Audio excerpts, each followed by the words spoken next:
more people. And also, you see that people want to cut taxes. Now, back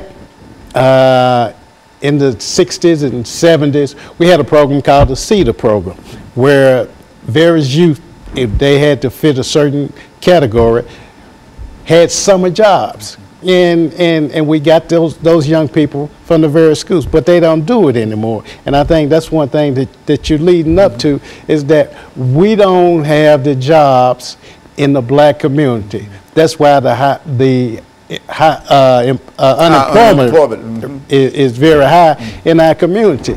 And I think one of the things that happened is that they said the federal government didn't have any money.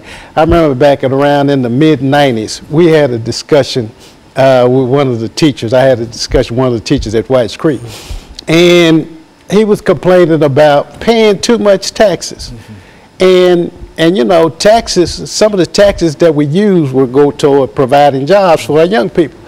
And I looked at him and I said, look, that's the last thing on my mind. I don't worry about paying taxes.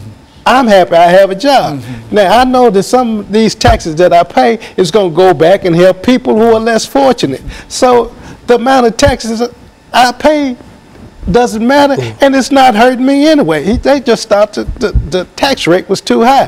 And so those type of things, you know, if we can go back and provide jobs for young people in all the communities, it's going to make a better place for everyone. That's why we say it's more cost effective to provide them a job than to send them to prison. Right. Because if you send them to prison, you know, I think they talk about $50,000 a year to house a prison, et cetera, and you could take $5,000 of that money and save a youth. You see, and so, but that's what I wanted to get across today, to have the two of you talk about some of the challenges that our youth are facing and how we might be able to encourage them. And I think both of you have laid out some good programs in reference to what can be done. It's things that we've done prior to this time, but now it seems that it's no longer important that we do so. Then also, we need to bring back vocation. Okay, and let me, and I think that this is about all that we have for today. And let me encourage our audience to tune in again next week for another informative edition of Comments. Thank you and